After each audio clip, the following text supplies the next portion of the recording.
neutrino oscillations. So let me first remind you what our final result in the end was yesterday. So we had derived the neutrino oscillation probability for transitions from a flavor alpha to a flavor beta, and we found that to be a double sum over mass eigenstate indices u alpha j star, u beta j, u alpha k, u beta k star, and then the exponential that actually describes the oscillations, delta mjk square L over 2 times the neutrino energy. Now that expression, it does contain all the physics, but it's a bit unwieldy. So to get a little more insight, it is useful to go to the specific case of only 2 neutrino flavors. So we throw away the tau neutrinos for the moment and look at only 2 neutrino flavors, and then see what we find in that approximation. So in the 2 flavor approximation,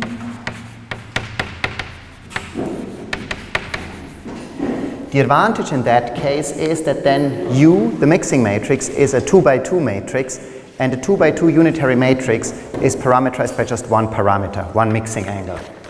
So in particular, U can then be written as cosine theta, sine theta, minus sine theta, cosine theta. And with this one can show, I'm not going to do this explicitly, but it's a nice exercise. So if you plug this in, then what you'll find is that the oscillation probability is simply sine square 2 theta times sine square delta m square L over 4 times the neutrino energy. Delta m square doesn't need any indices now, because if there's only 2 neutrino flavors, there's only one possible difference that you can form. And so what we see here is that the oscillation probability is controlled by those 2 parameters, theta and delta m square. These are fundamental parameters of nature. L, the distance the neutrinos are traveling, and their energy is something we can in principle choose in our experiment. So the mixing angle theta controls the oscillation amplitude.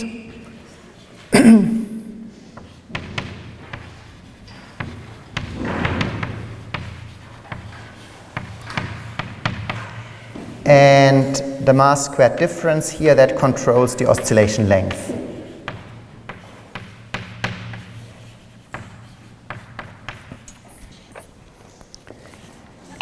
And it turns out that for the first few decades of neutrino physics, this 2 flavor approximation was actually sufficient. And that's because even though in reality we have 3 flavors, the oscillations involving different pairs of flavors decouple in many cases. One example is if the 2 different independent delta m squares that we have among the 3 mass eigenstates in nature, they differ by more than an order of magnitude, by almost 2 orders of magnitude. And that means that at relatively short baseline, at relatively short L, the oscillations driven by the small delta m square will be in full swing, whereas by the large delta m square, whereas the oscillations driven by the small delta m square will not have had time to develop yet, and therefore can be neglected in a certain approximation. And also the mixing angles that we have are vastly different, so that as long as your experiments are not too precise, you can neglect at least one of the mixing angles. Now that's no longer the case today, because right now neutrino physics is really aiming for percent level precision and has already achieved percent level precision on some of these observables. And therefore this is now no longer a good approximation to analyze real experimental data, but it's of course still useful as an illustrative example.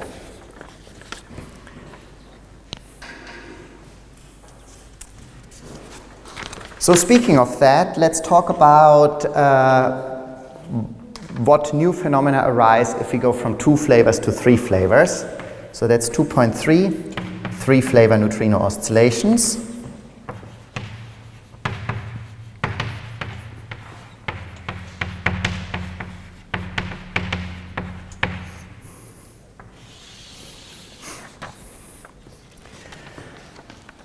So in the 3-flavor case, of course, the mixing matrix here is a 3x3 matrix that relates, as usual, the flavor eigenstate fields nu i, nu mu, nu tau to the mass eigenstate fields nu 1, nu 2, nu 3. And let's talk briefly about the properties of this matrix. So let's talk about the parameterization of U.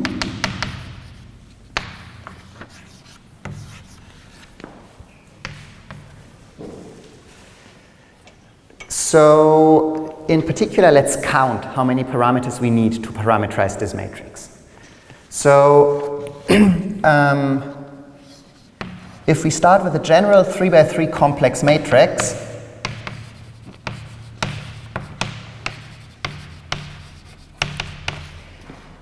then we have 9 real parameters and 9 phases.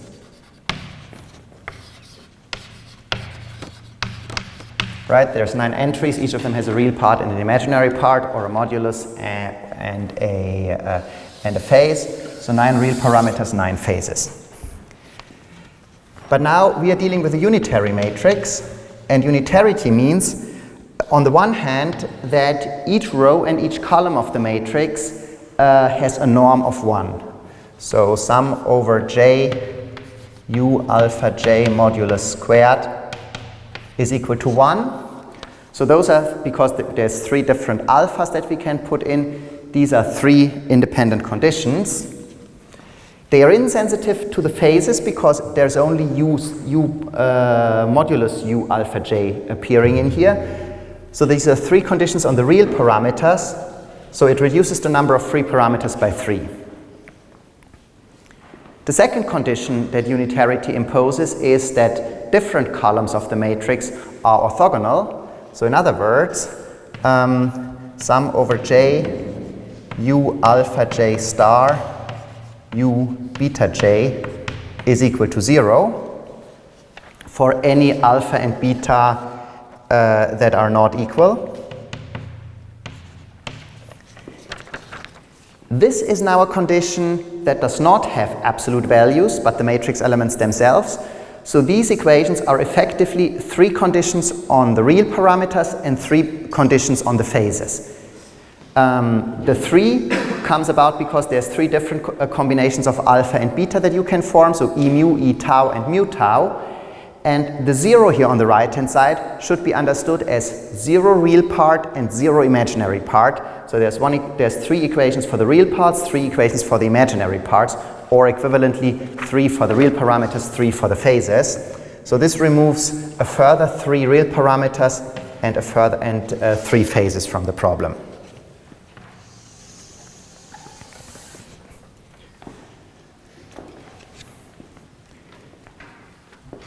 Now, in addition, we have to consider what this matrix is doing. So this matrix is relating the mass eigenstate fields to the flavor eigenstate fields. And because these are quantum fields, we have the freedom to rephase them. Absorbing an arbitrary phase factor into these fields does not change physics, so we have the freedom to do that, and this means we can remove extra phases from the matrix. They are simply unphysical. So we have the freedom to do field redefinitions.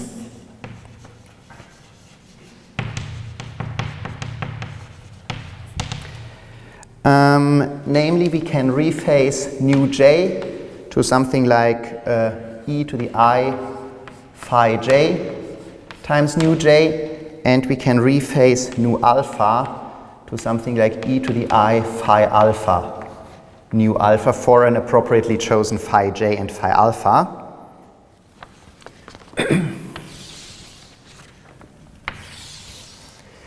So one might naively think that this would remove 6 phases from the problem, but in fact it removes only 5.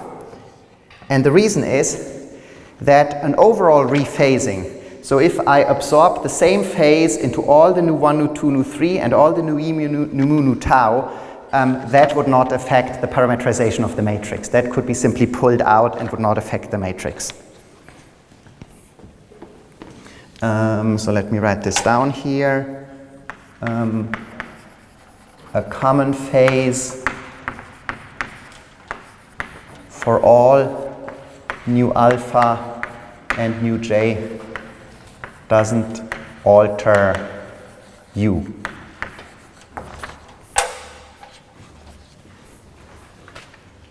Okay.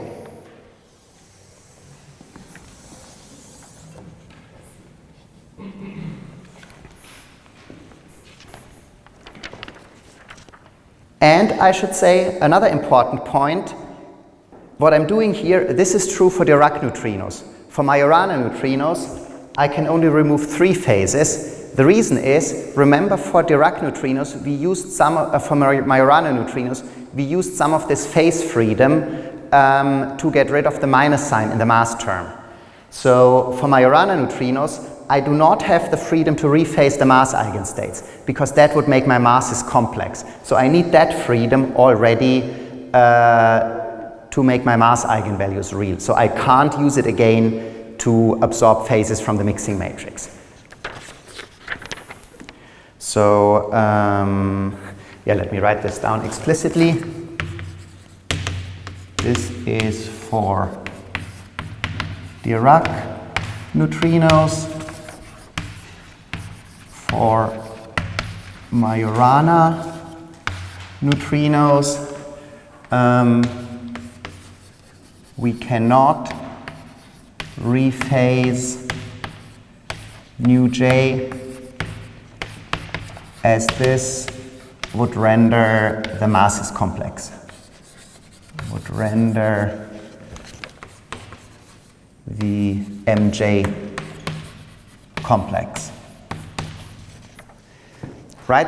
Remember that, so a Dirac mass term, just as a side remark here, for a Dirac mass term, we had something like mj, nu j left bar, nu right. So whatever I do to my nu j left, whatever phases I absorb into them, I can compensate for them by absorbing an equal and opposite phase, an equal phase into the right-handed neutrino fields, leaving my mass eigenvalues real. But for Majorana neutrinos, I can't do this because it's the same fields. So for Majorana, we had mj nu j left charge conjugate bar times nu j left. So any phase phi which I absorb into nu j will give me an overall prefactor e to the minus 2 times phi, and that would effectively make my mass eigenvalue complex, and I have no way of absorbing it. For Dirac neutrinos, any unwanted phases can go into the right-handed fields, for which I also have a rephasing freedom. For the Majorana neutrinos, I don't have that freedom. Therefore, there is less freedom in absorbing phases for the Majorana case. So that means overall, for the Dirac case, we have 3 real parameters and 1 phase.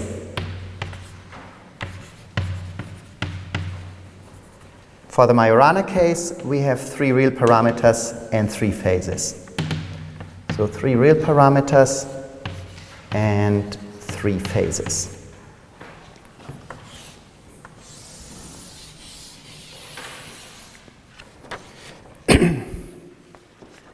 So these real parameters, this is what we usually call mixing angles. And the conventional parametrization looks as follows. We call these mixing angles theta 1, 2, theta 1, 3, and theta 2, 3.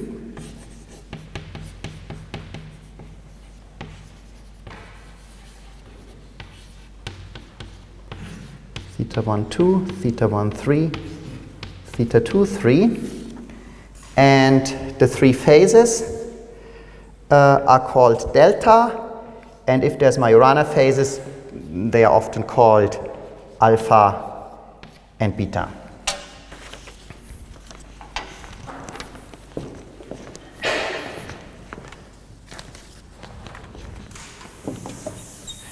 But of course, that's now a mere matter of convention. If you've studied quark flavor physics, you know there's a number of different parameterizations for the CKM matrix that are suitable in different physical situations. For the PMNS matrix, in principle, there's also a reparameterization freedom. However, for once, the community has to kind of agree on one particular parameterization that everyone is using. And that parameterization looks as follows. So the standard parameterization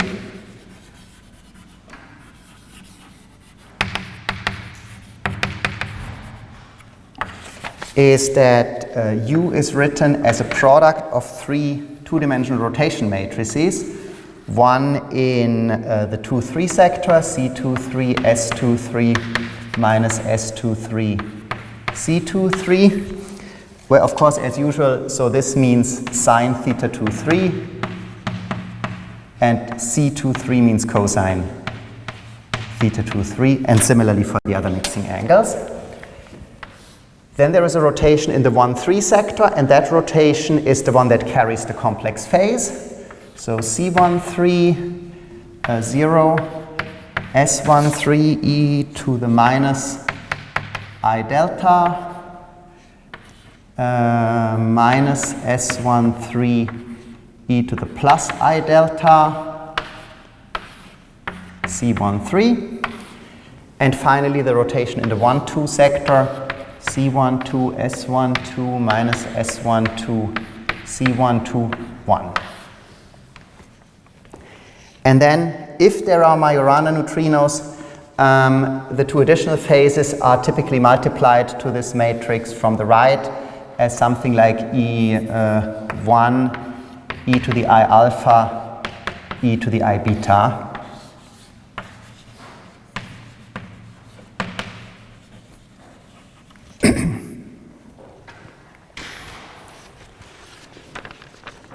Okay.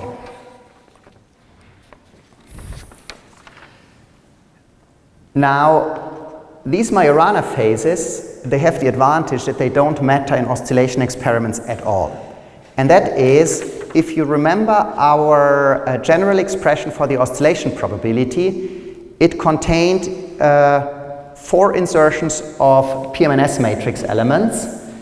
And because this is a phase matrix that just multiplies the PMNS matrix from the right-hand side, those phases drop out exactly in this product of 4 matrix element. So these phases do not affect oscillations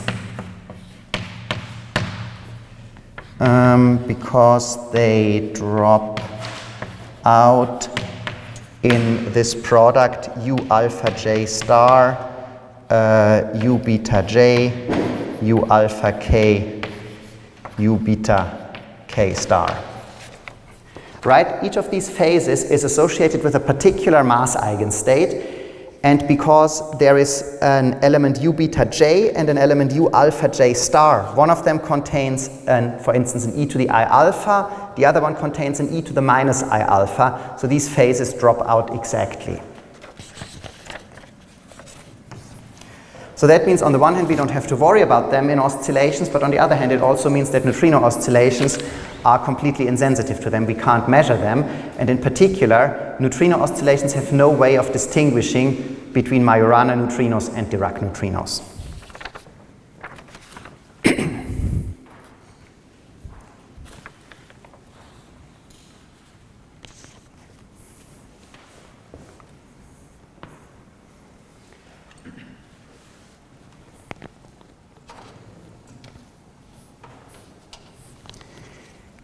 And just to give you a sense of what the numerical values of these parameters are, there are interesting patterns there that notably look very different from the quark sector. So the mixing angle theta 23 is roughly maximal, so it's approximately pi over 4. That's the maximal value. If you remember the two-flavor oscillation probability, the amplitude was sine squared 2 theta. So if theta is pi over 4, then 2 theta is pi over 2, and the sine is at its maximum. So that's close to maximal. Theta 1,3 is much smaller, but not 0, so it's about 0.1. Theta 1,2 is somewhere in between, roughly 0.3. And the mass squared differences, so delta M12 square is on the order of 8 times 10 to the minus 5 electron volts squared, and delta M23 square is on the order of 2.4 times 10 to the minus 3 electron volts squared. And of course, with 3 different mass eigenstates, I can only form 2 independent mass squared differences. So what this means is there are oscillation modes driven by a mixing angle that is relatively small. So if you're not worried about extreme precision, then these can often be neglected. There is the difference in there's a hierarchy between the masses, or at least between the mass squared differences, which also allows for some sort of approximate factorization of the problem in many cases. And the complex phase delta, we have absolutely no idea what it is. But that will hopefully change in the next couple of years. Well, in the next decade.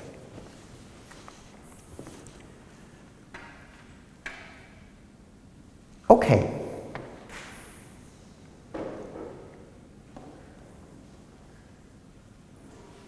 Yeah. The phase can in principle be 0. Right. Yeah. If it's exactly 0, we will of course never be able to prove that there is no CP violation, because we can't distinguish 0 from any very small value. But well, the hope is that it's not exactly 0, because all the other parameters are reasonably large. So it's a very different mixing pattern from what we observe in the quark sector, where all the mixing angles are relatively small. Here, most of them are relatively large, and so the hope is that also the CP phase is large. But there is no evidence of CP violation? No. There are some mild hints that are a bit confusing and are somewhere around the maybe 2 sigma level or so, but definitely nothing conclusive yet. So what I would propose to do now is I have a few slides on neutrino sources and neutrino oscillation experiments that I would like to go through, and then afterwards we switch back to the blackboard to talk about neutrino oscillations in matter. So now let's see, this worked with the projector before, let's see if it works again.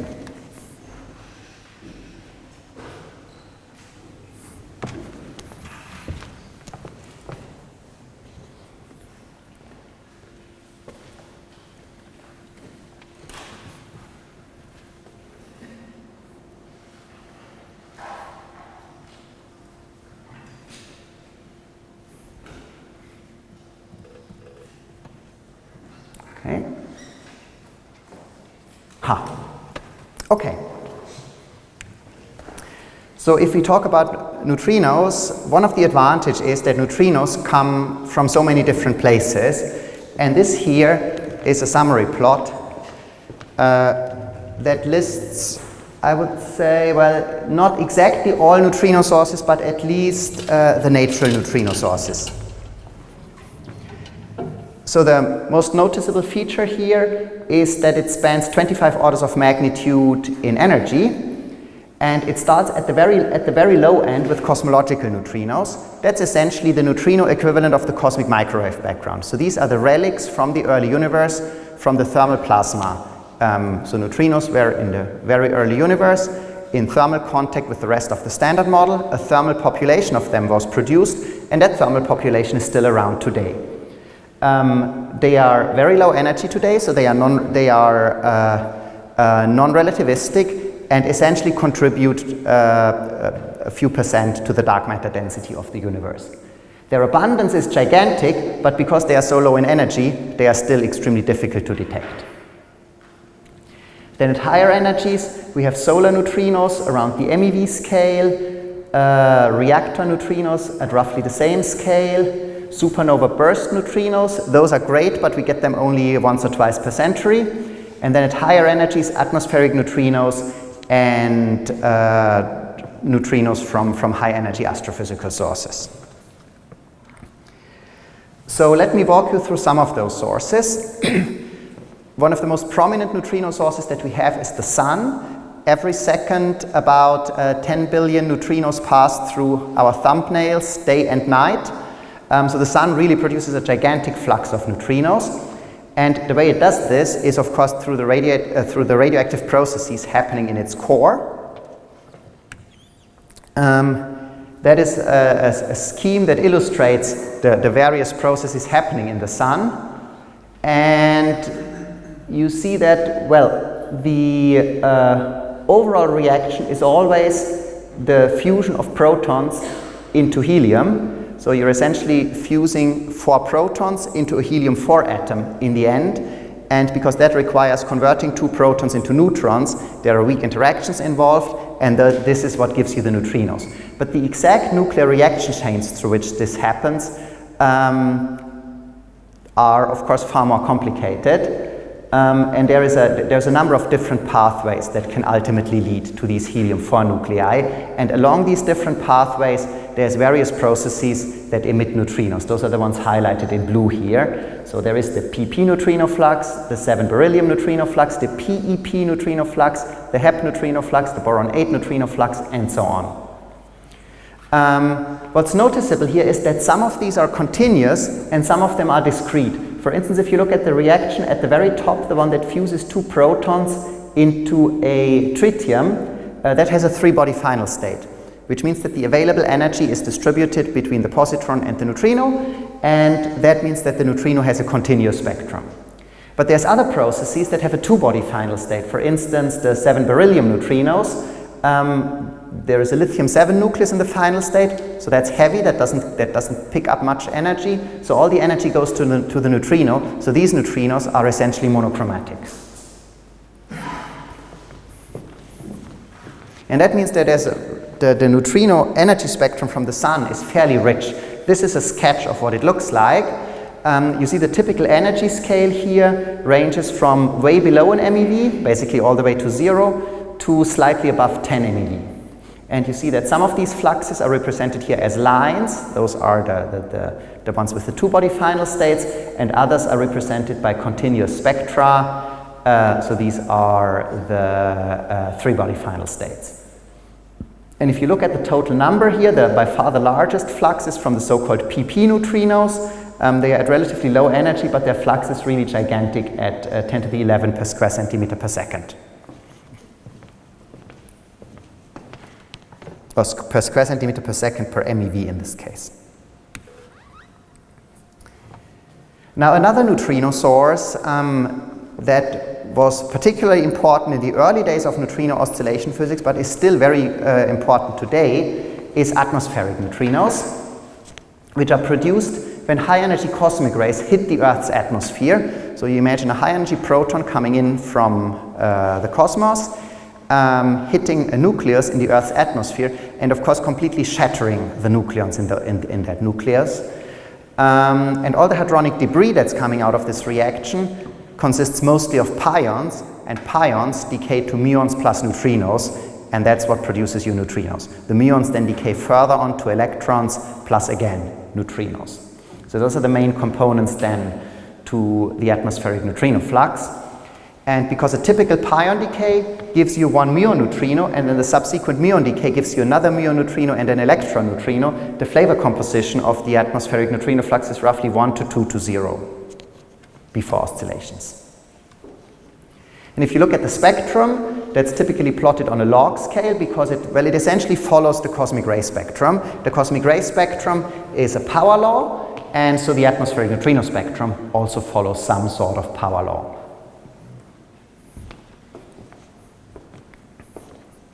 So a particular interesting part here is this pink band at the very bottom.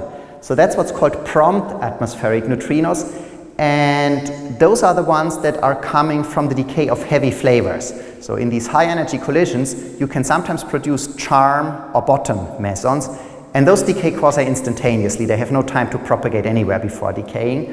So those yield the highest energy neutrinos. And they are particularly interesting, first of all, because they are an important background to searches for neutrinos from extraterrestrial sources in this energy range, and also because from a QCD point of view, their production is highly non-trivial. So these are very, very forward reactions at very, very high energy. So that's a regime that we cannot probe very well in terrestrial experiments. So that's, for instance, why all this forward physics program at the LHC is interesting. You know, all these detectors that look for things that come out of the LHC collisions, either close to the beam pipe or directly downstream of the interaction point, because that's how you probe this extremely forward region, and then try to get a handle on the cross-sections for this prompt atmospheric neutrino production, because at the moment, as you can see from the width of this band, there's a fairly large uncertainty in those predictions. Now, nuclear reactors, obviously an abundant source of neutrinos just because there's so many beta decays happening in them. So the typical flux from a nuclear reactor is about 1 kilowatt per square meter. So if you stand close to a nuclear reactor, there's a tremendous flux of energy going through your body, of course without interacting.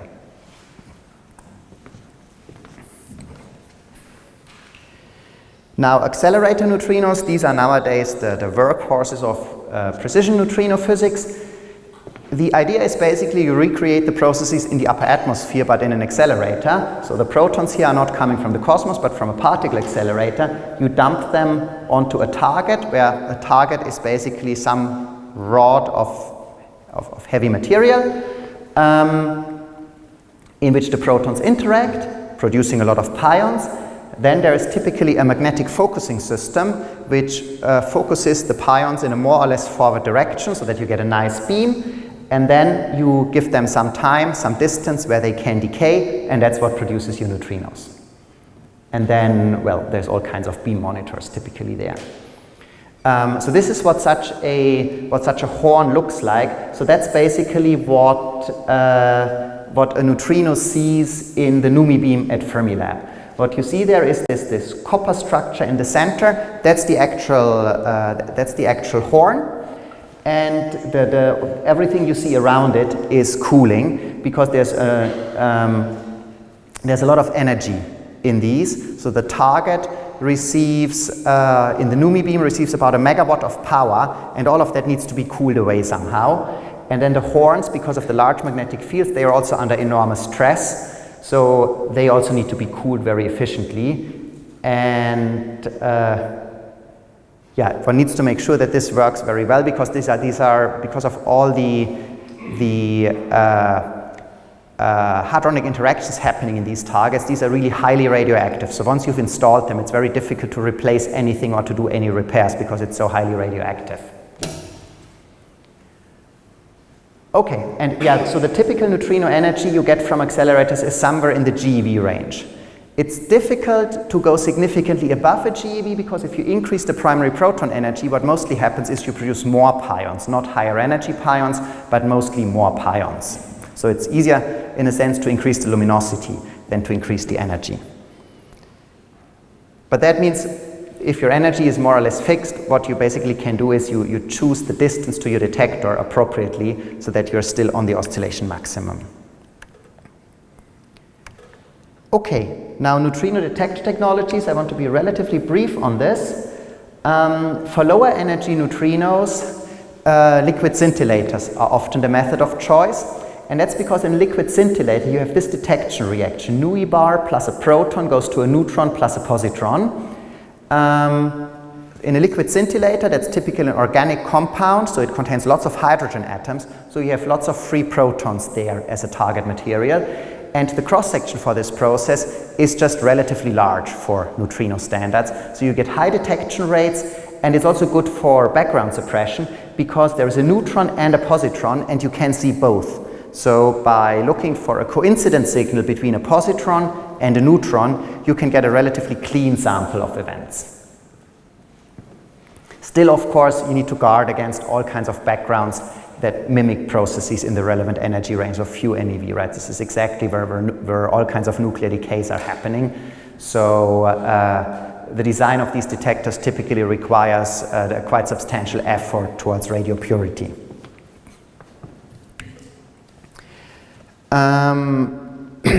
Walter-Cherenkov detectors are perfect at higher energies. This is a sketch of the Super Kamiokande detector. This whole thing is about, let's see, how big is it? I think about 30 meters high or so, and about the same diameter. Contains 50,000 tons of water. And the idea here is that you look for the Cherenkov effect. So a neutrino comes in, produces secondary particles. The secondary particles produce Cherenkov radiation, and you detect that radiation in photomultiplier tubes that surround the detector. You do all of this deep underground in order to guard against especially cosmic ray-induced interactions. And then the upper picture shows what the detector looks like when it's only partly filled. So that gives you a sense of scale if you compare to the size of these people. So already each individual photomultiplier tube is really a massive object. And then there's thousands of them all around the detector. The bottom panel is a typical event display. So you can see here there is basically there's at least 3 Cherenkov rings that you can discern there. And from the position of these Cherenkov rings, you get an idea of the direction of your incoming neutrino. The total amount of Cherenkov light tells you something about the energy of the neutrino, and the fuzziness of the ring tells you something about what particle it was that caused it. Was it an electron? Was it a pion? Was it a muon? So over the years, the event reconstruction in these detectors has really become pretty good and pretty powerful. But of course, the one thing you cannot do is you cannot detect low energy particles. You can only detect particles above the Cherenkov threshold, and that ultimately limits the precision that you can achieve with this type of detectors, because there's always particles in your final state that you cannot detect, and that limits your energy resolution, for instance. But on the other hand, because it's just water, you can make them extremely big. So there's currently, the successor to this experiment is currently under construction. It's called Hyper Kamiokande, and will have, is it 250, I think 250 kilotons of water. So still a significant factor larger. So you can just make them extremely big, so you can get reasonable event rates. And in neutrino physics, in many cases, that is what just matters. You just need statistics. And for that, Walter-Cherenkov detectors are perfect. I'm going to skip magnetized iron detectors because they are no longer as important as they used to be, and want to briefly talk about liquid argon detectors, because that's the other technology chosen for the next generation of experiments. So liquid argon detectors, they have like the opposite optimization to Walter-Cherenkov detectors. They can't be made quite as big, but they have really superior event reconstruction capabilities. The way this typically works is you have a neutrino coming in, producing some charged particles. The charged particles ionize the argon, and then the free electrons from these interactions are drifted towards the argon to some pickup planes, and then you effectively have a time projection chamber. So the position on the pickup planes where the particle arrives gives you two-dimensional information about the event, and then the time it took them to get there gives you the third dimension. So that tells you how far from the pickup plane the primary interaction happened. And that means you get fantastic three-dimensional event images. So down here is an example from basically two different two-dimensional projections of the three-dimensional event. So you see that you can clearly see the tracks of individual particles. From the length and the width of the track, you can learn something about the particle ID, and the energy threshold is also lower than what you can achieve in Walter-Cherenkov. So the event reconstruction capability is really great. So in that sense, a liquid argon detector is typically better to make a discovery. A Walter-Cherenkov detector is better to make a first discovery. A liquid argon detector may be better to achieve the ultimate precision once statistics is no longer an issue, but once you're limited by systematic uncertainties, then those can be brought under control better in liquid argon, presumably.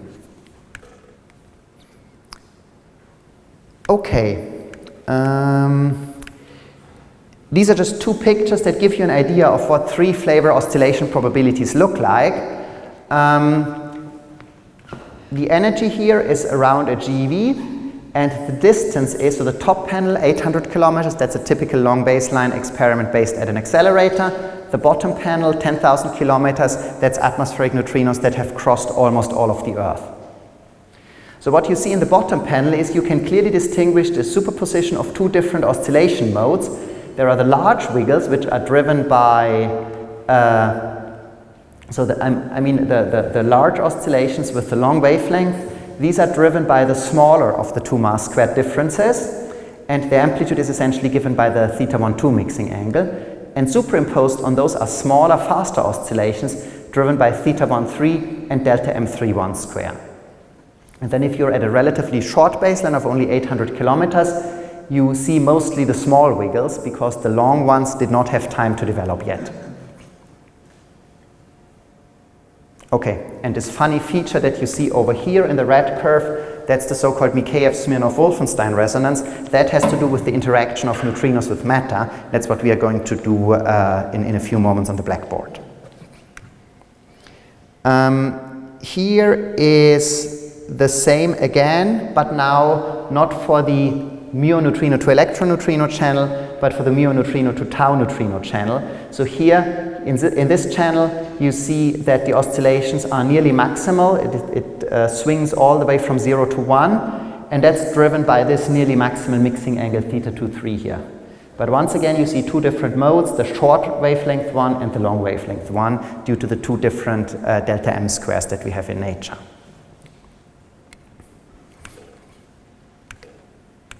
Okay, this is, I think, something I'm going to skip.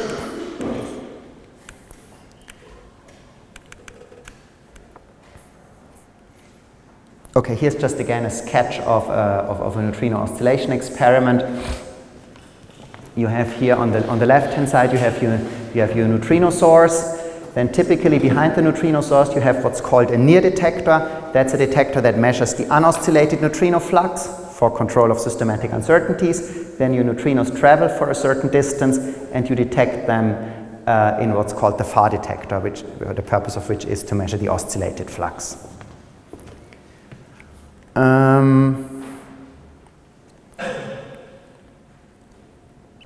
So this is an example for what neutrino oscillation probabilities look like approximately in the three flavor case. So there is a full analytic solution also in the three flavor case, but it's extremely useless because it's just very lengthy expressions somewhere in a Mathematica notebook, so you don't see anything from them.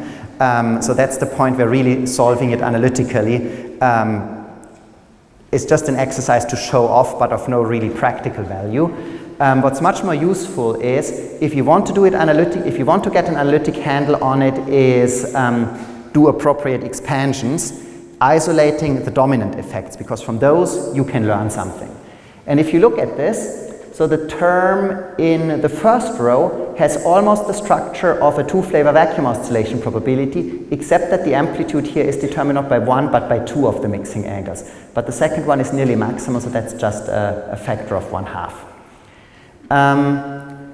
Then the second and third terms are the ones that depend on the CP violating phase. So those tell you something about what effects you need to look for when you want to observe leptonic CP violation. Well, and the third one then is like the next higher correction, but that's again a term that does not depend on the CP violating phase. So what you can see from here, for instance, is that the terms that depend on the CP violating phase, they are proportional to all three of the mixing angles. So in other words, if any of the three mixing angles was 0, the CP phase would become unphysical. And the reason for that can be seen from this matrix here. So here we've chosen the convention where delta CP multiplies θ13. But you can in principle reparameterize the matrix in such a way that the CP violating phase multiplies any of the three mixing angles. But that means in particular, if any of the three mixing angles is 0, then you can always choose a parameterization where the CP phase multiplies that mixing angle and therefore vanishes. What that also tells you is, because you have this proportionality to all three of the mixing angles, it's in particular proportional to the θ13 mixing angle, which is the small one. And that's one of the reasons looking for leptonic CP violation is hard, because you have a small coefficient in front. And in fact, you have not only one small coefficient in front, but you have two. This factor that's called alpha up there is essentially the ratio of the two delta m squares. If that were 0, that would mean that delta m21 square would be 0. This means that the nu1 and nu2 mass eigenstates are completely equivalent. And that gives you extra freedom in rotating away parameters of the mixing matrix, reducing the system effectively to a two-flavor system. And in a two-flavor system, there is no CP violation. So if you did this exercise that we did there with the parameter counting for the matrix, if you do that for just two flavors, then you end up with one real parameter and no complex parameters.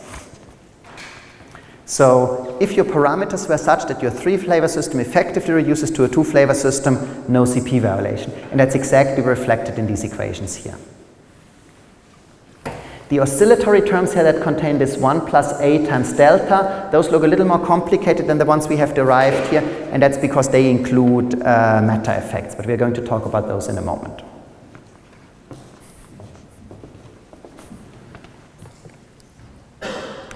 Okay, that plot we've already looked at. But here, this is just to show you how the oscillation probabilities change as a function of the CP violating phase. So that's the kind of effects that you're looking for when you're looking for leptonic CP violation. You're looking for a slight shift in the position of the maximum and a change in the shape of the oscillations.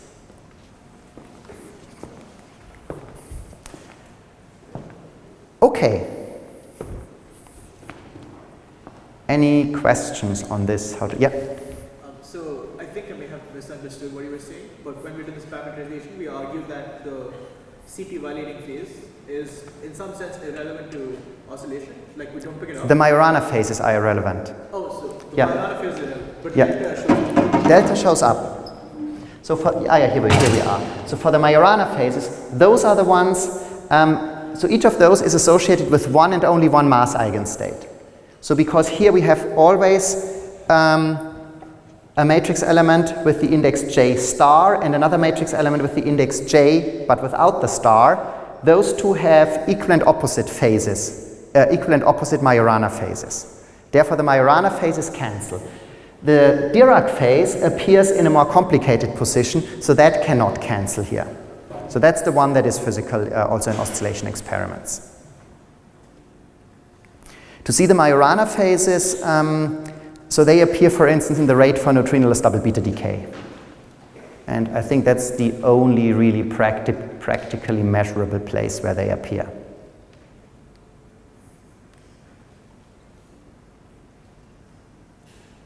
Okay, more questions at this point?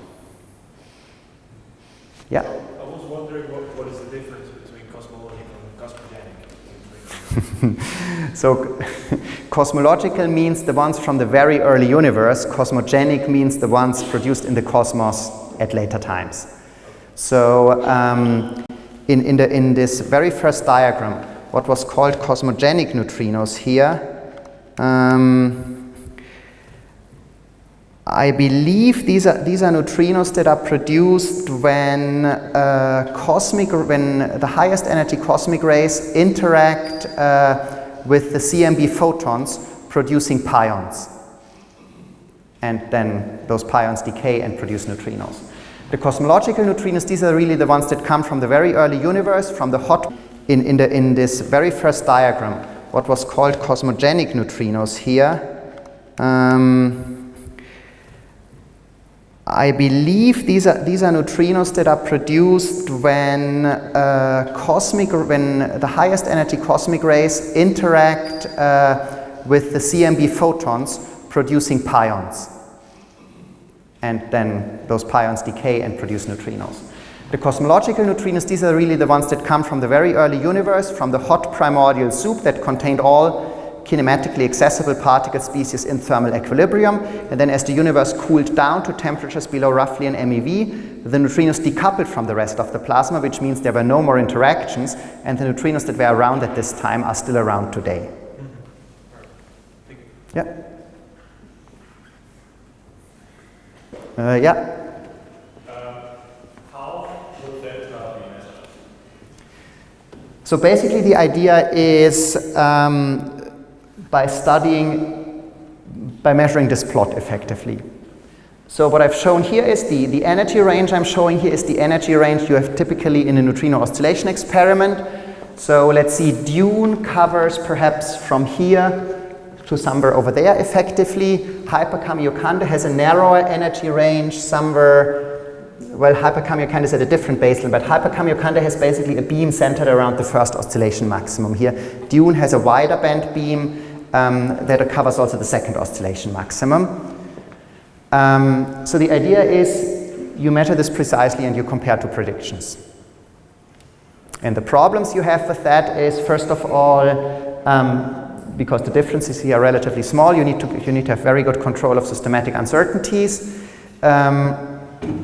You have, so in this plot I've varied only delta CP, but if you vary the other oscillation parameters, there are degeneracies. So some of the effects of delta CP can be mimicked by changes in the other oscillation parameters, so you need independent measurements of them. So it's in the end a problem for a combined fit to all the oscillation parameters. Yeah. And then what you also do is you do this separately for neutrinos and antineutrinos. Because what CP violation effectively means is that neutrinos oscillate differently from antineutrinos. So if you have measurements both on neutrinos and on antineutrinos, then you can more efficiently break these degeneracies and extract CP violation. But it's not absolutely necessary to do this, because even if you look at only neutrinos or only antineutrinos, the shape of the oscillation probability curve changes as a function of delta CP, and that alone can in principle also be enough to measure delta CP.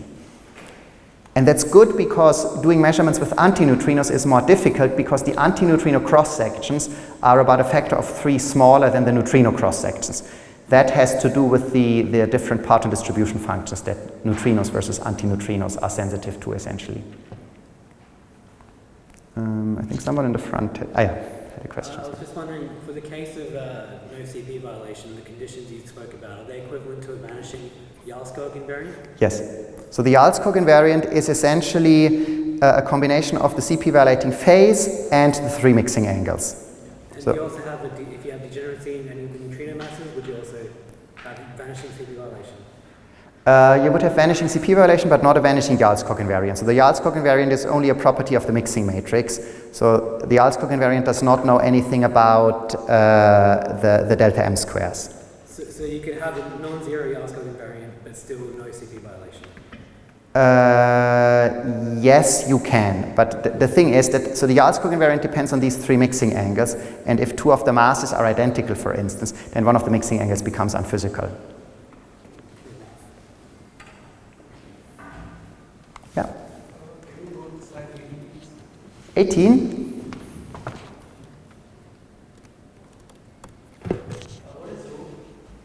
Oh, rho is the matter density, the density of the material through which the neutrinos are propagating. So that's what we're going to talk about this on the blackboard in a moment, how neutrinos propagating through matter behave differently from neutrinos propagating through vacuum. But because in a real experiment, the neutrinos typically travel through the Earth, these effects are important. So we'll also explain how you can speak again in the red curve. I can, but I'm going to do that on the blackboard in a moment, yeah.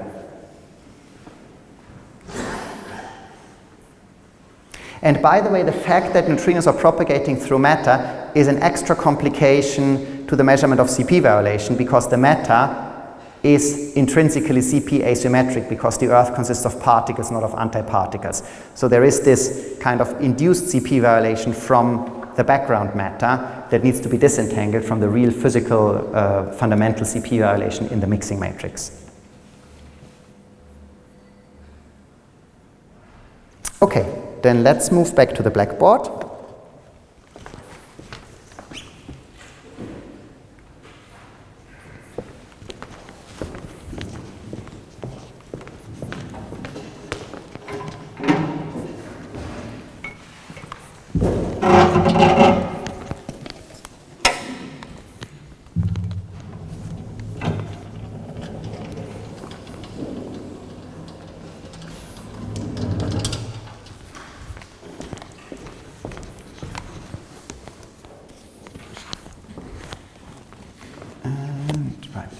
I want to erase next.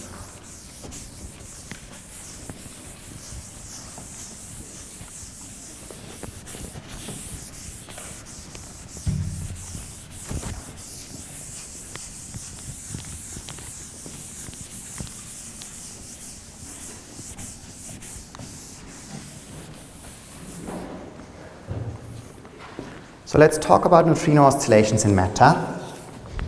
And that's, I think if I did my counting right, this was 2.4, right?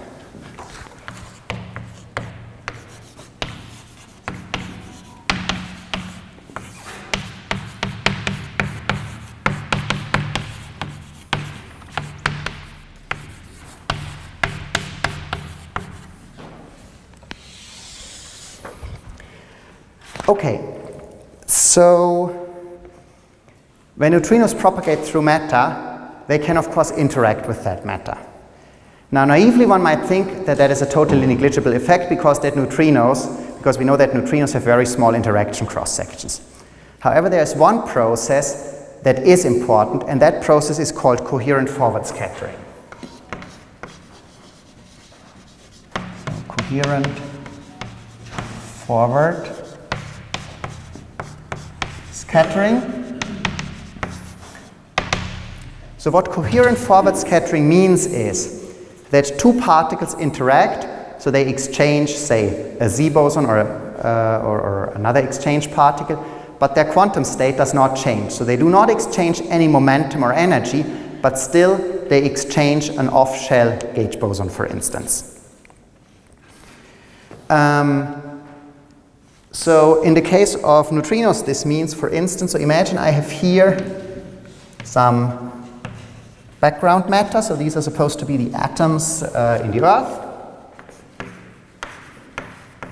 So let's call them background particles.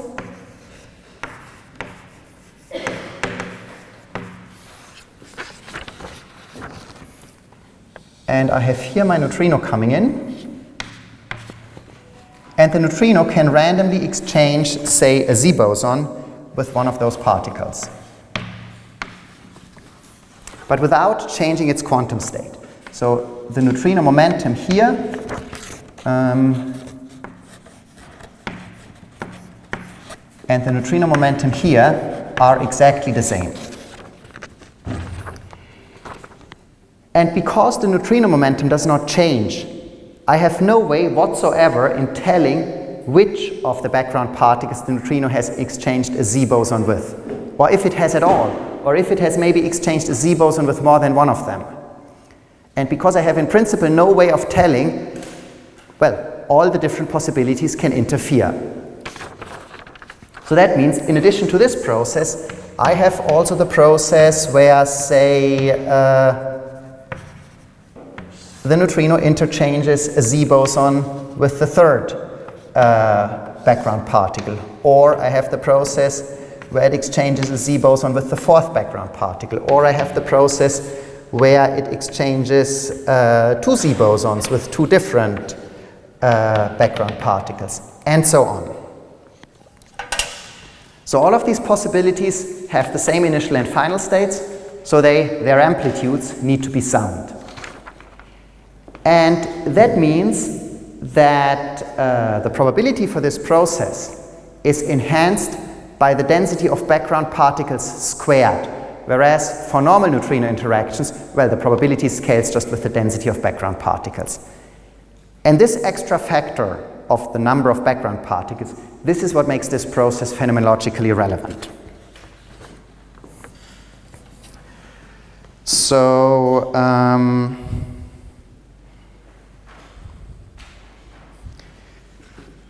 what coherent forward scattering means is an exchange of a force carrier,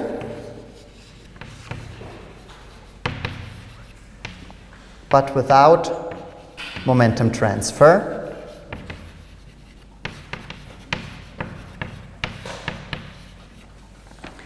An analogy to this is, for instance, a photon traveling through a transparent material. Right? The photon feels the presence of the material, there is a refractive index, but there is no energy exchange between the photon and the material.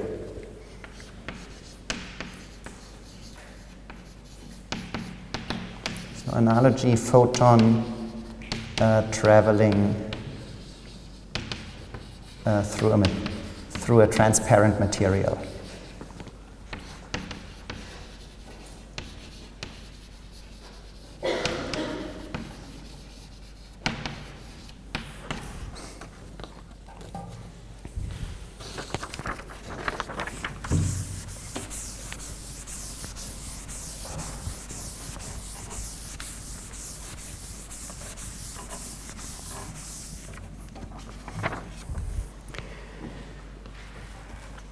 So, and the important point, as we discussed, is that interactions with different background particles, interactions with different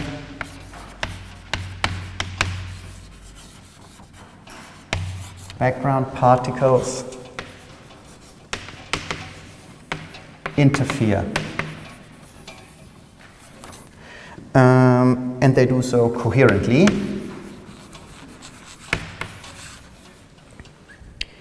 Which means that naively, the matrix element squared for this process is somehow proportional to the number of background particles squared times the Fermi constant squared. The Fermi constant squared comes from the fact that this has to be a weak interaction, because that's the only interactions that neutrinos have. And the n square, the number of number of matter particles square, comes from the coherent interference.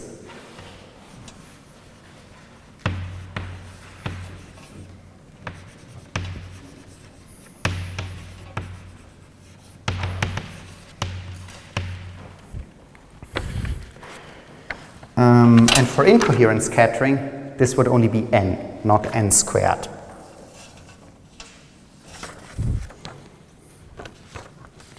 So, for incoherent scattering,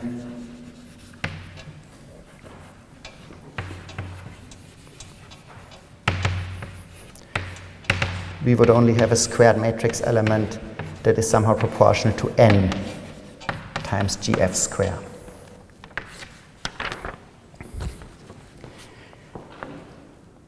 Okay. Now, the effect of this process can be described as an extra potential in the Hamiltonian. So, coherent forward scattering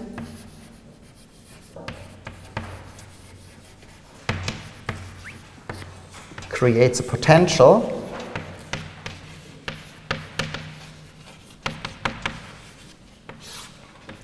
and to calculate this potential, we consider among the different ways in which neutrinos can interact, we are going to consider one particular process, namely the one in which a W boson is exchanged. The reason we are going to consider that one is because that one isn't flavor blind. This one is flavor blind, so the Z boson interaction is the same for all neutrino flavors. The interaction with electrons is not. And that becomes clear if we look at the Feynman diagram. So look at the process where we have a neutrino coming in and exchanging a W boson with an electron. So thereby the neutrino converts into an electron and the electron converts into a neutrino. So the initial and final states are identical, but something has nevertheless happened. So that's a coherent forward scattering process. And because the matter through which our neutrinos are typically propagating contains only electrons, it's a flavor-sensitive process. So that works only if this is an electron neutrino. It does not work for muon and tau neutrinos, simply because the Earth does not contain any mu's or taus. And because it's flavor-sensitive, that's the process that's going to be important for neutrino oscillations. The other ones, for instance, Z boson exchange, are still going to create a potential, but it's going to be the same potential for all neutrino flavors. So it cannot affect the way that neutrino flavor converts.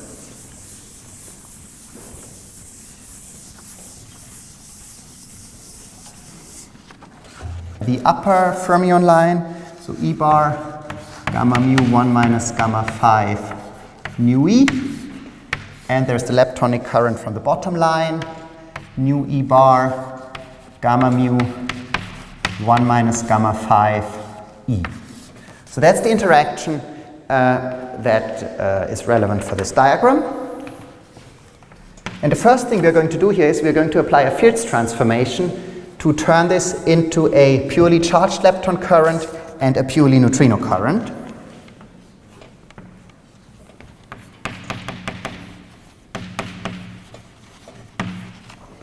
So after a Fields transformation, this turns into GF over square root 2 E bar gamma mu 1 minus gamma 5 E times nu E bar gamma mu 1 minus gamma 5 nu E. Okay, so far that's just the interaction term in the Lagrangian. That's just part of the standard model Lagrangian in the lower energy limit. Now we are assuming that our neutrinos are traveling through a more or less stationary background field. So what we are interested in is we're interested in the expectation value of this in this background electron matter. So we treat the electrons as a fixed classical background field, as stationary background field.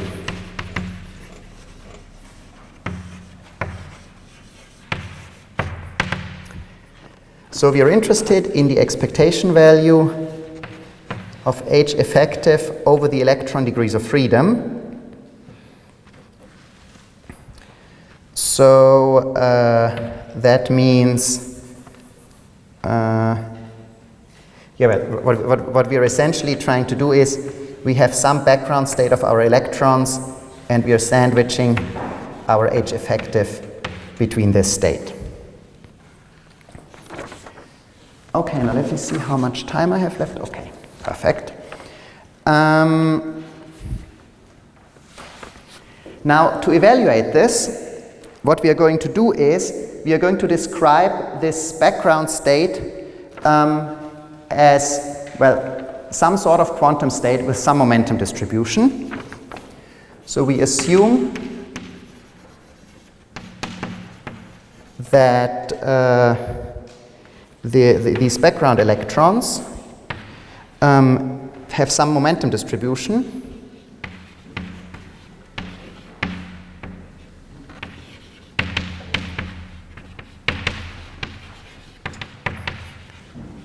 Which we are going to write as f of p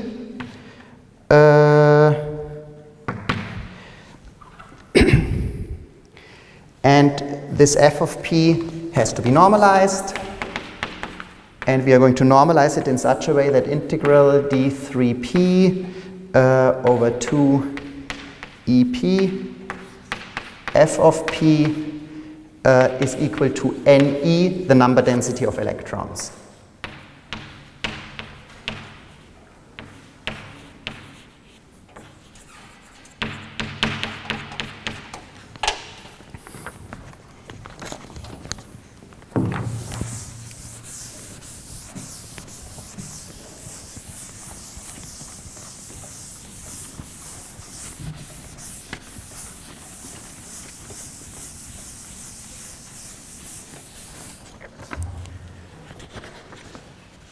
So now to evaluate this, obviously taking this expectation value has no impact on the neutrino current, so we focus here on the charged lepton current. And what we're going to do is we're going to use the fact, we're going to look at the Fourier expansion of the electron field. So we use that the electron field can be written as integral d3p over 2 pi cubed 1 over square root 2 EP. That's the usual relativistic normalization. There's a sum over spins, which we call S. There is the particle annihilation operator, so APS US of P e to the minus IPX. Plus the term with the antiparticle creation operator, EP dagger, Vs of P e to the plus IPX. So now if we look at the expectation value of E bar gamma mu 1 minus gamma 5 E.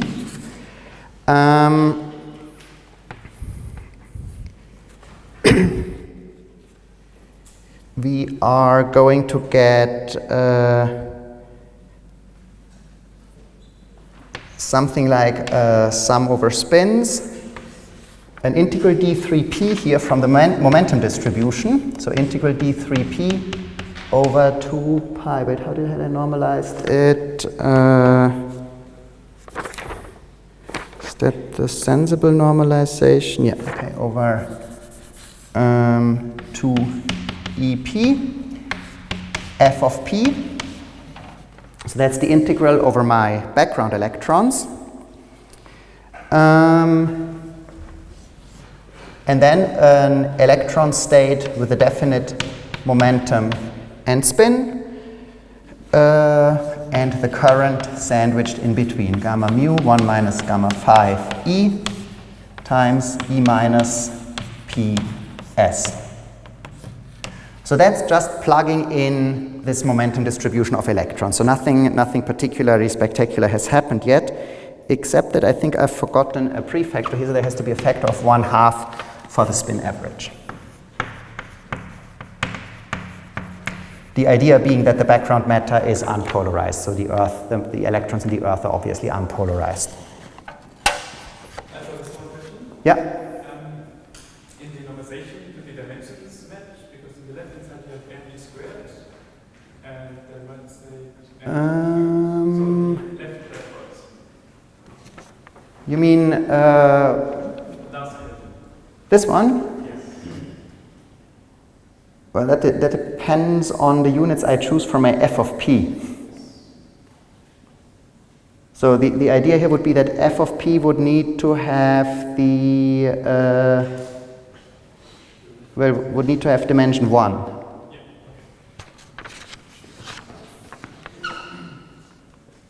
Okay, so now we can contract these external states here. So that these are basically single particle states with a well-defined momentum, so they can be contracted with the creation and annihilation operators appearing inside the E fields here. And that leaves us with, well, the prefactors here remain unchanged. Sum over spins, integral d3p to EP. F of p, nothing happens there.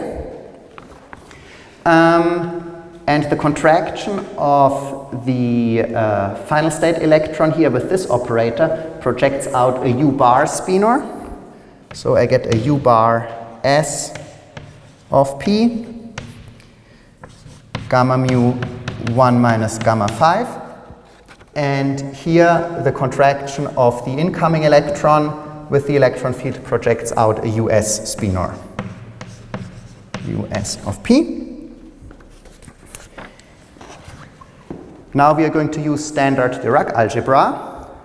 So we are going to write this thing here as the trace of P slash plus ME times gamma mu times 1 minus gamma 5. And now we use the usual identities.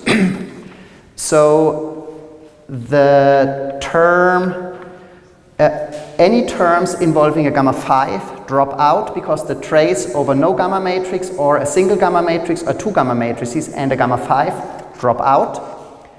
The term with ME also drops out because the trace over a single gamma matrix is 0. So the only term that remains is the one containing the P slash. So that is a trace of P slash gamma mu, and trace of P slash gamma mu can be evaluated. That's 4 P mu.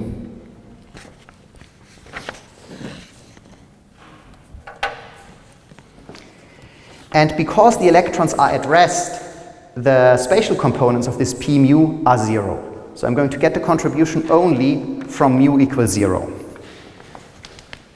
So since the electrons are at rest,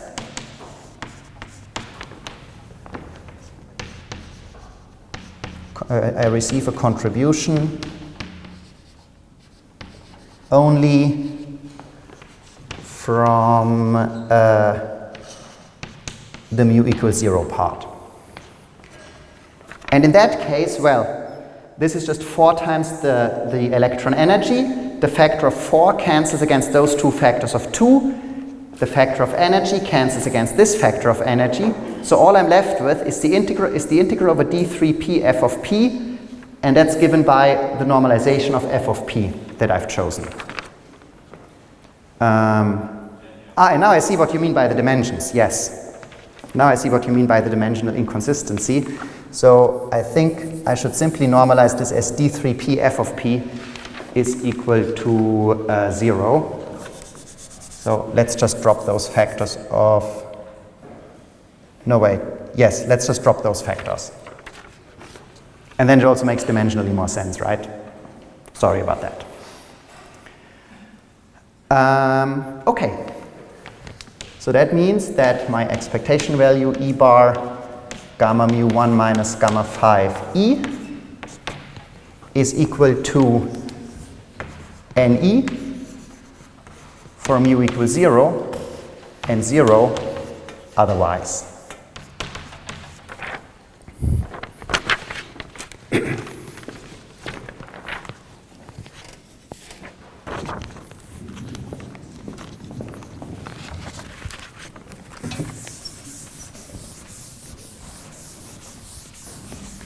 And this shows now in a more formal way where this proportionality to the number of background electrons, or rather the number density of background electrons, comes in. So overall what this means is that the expectation value of our effective Hamiltonian in the background electrons is GF over square root 2 times NE times nu E bar gamma 0 1 minus gamma 5 nu E, right? Because only the mu equals 0 component gives a non-zero contribution. I've immediately set nu 0 to 0 here.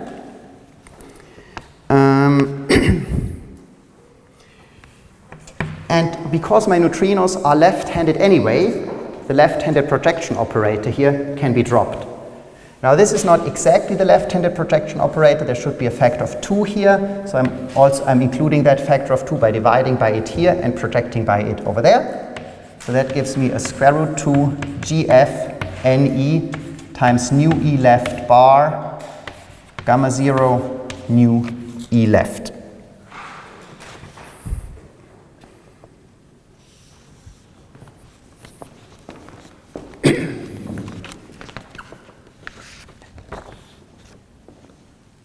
And this now has exactly the structure as a potential in the Lagrangian. So we call this the coefficient up here. This is what we call VCC. CC stands for charged current because it came from a charged current interaction. So this term has the structure of a classical potential term.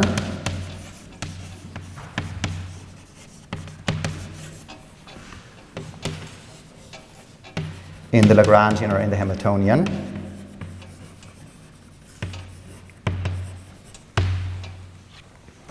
Right, typically when you learn QFT, you do this at some point for the Coulomb potential. You show how to get the Coulomb potential from QED. There you get a term of exactly that structure, but for electrons. And now we have the same for neutrinos. As I've said before, this was only one class of diagrams that we've considered, namely the ones with W exchange. There's a similar potential also from Z exchange. So there is a similar term from diagrams with Z exchange. So from neutrino interchanging a Z boson with either the electrons or the neutrons or the protons in the background matter. And that term, well, we call it VNC, and it turns out that that is minus 1/2 square root 2 G Fermi times the neutron number density. So the contributions from background electrons and background photons cancel out here because they are abundant in equal numbers in the Earth, and the contributions from neutrons remains. So this potential and this one here, these are the new contributions to our neutrino oscillations that we need to take into account.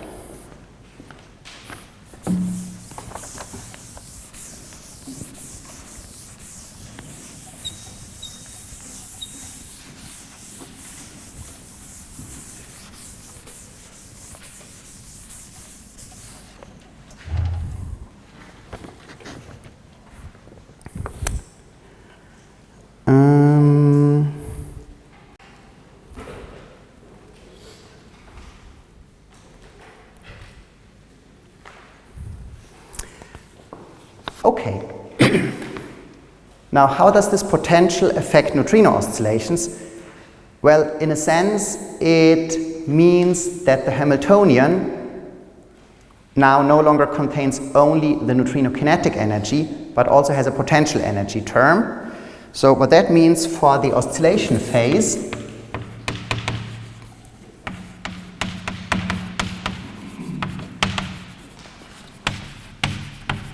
so remember the oscillation phase was something like phi is equal to p. I'm putting an operator up here now, p hat times L.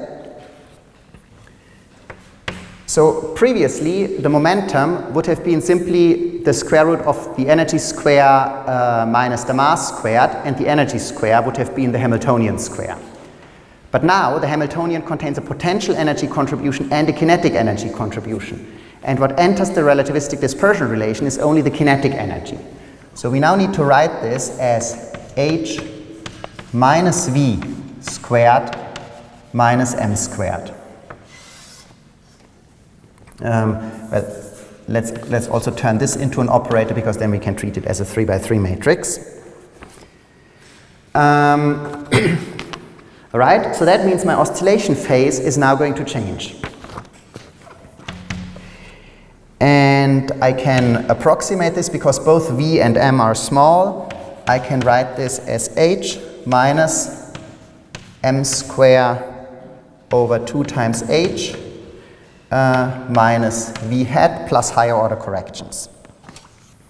So higher order means higher order in the small neutrino masses and in the small matter potential. So here we're using that m and v are small.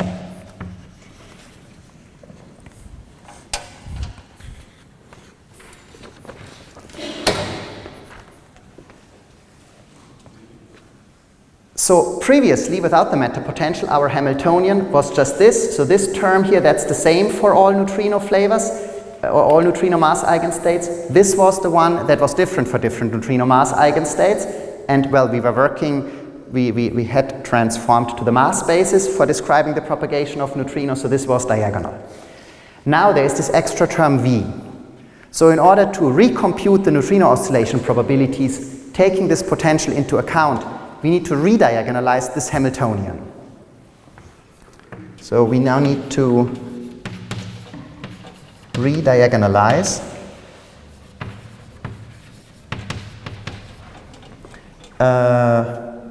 well, this h minus m square over 2 times h minus v.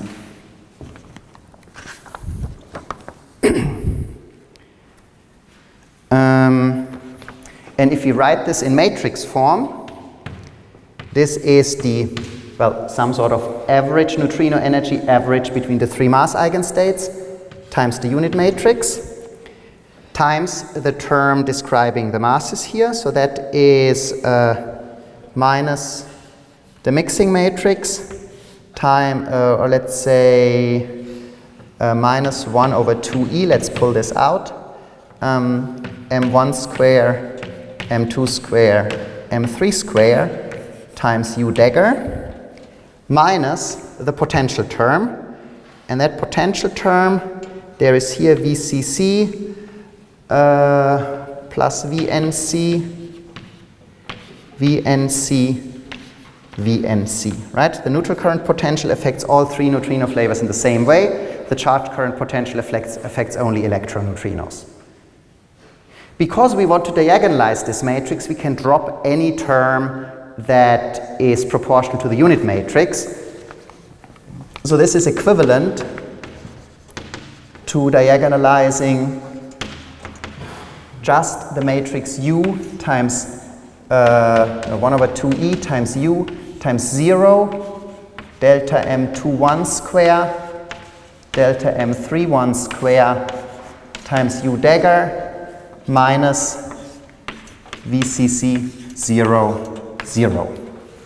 So I've simply pulled out all terms that are proportional to the unit matrix, because that obviously doesn't change anything about the eigenvector structure.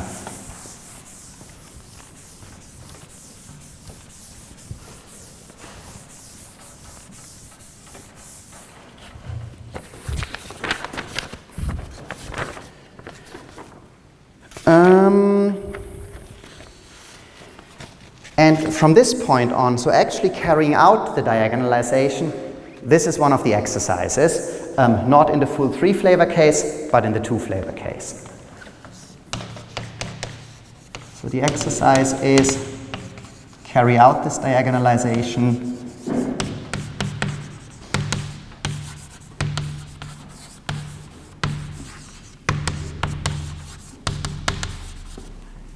in the 2-flavor case.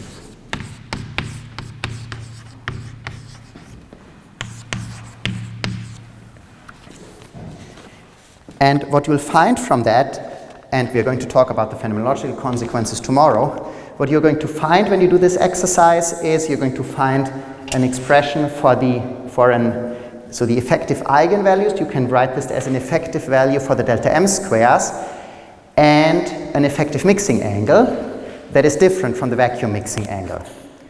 And tomorrow we are then going to talk about the phenomenology of these expressions, and that will in particular tell you where this bump in the oscillation probability curve that I showed on the slides is coming from, because it has an interesting resonance structure. Okay, so that's why I would like to stop today, and I'd like to thank you for your attention, and of course I'm happy to answer more questions.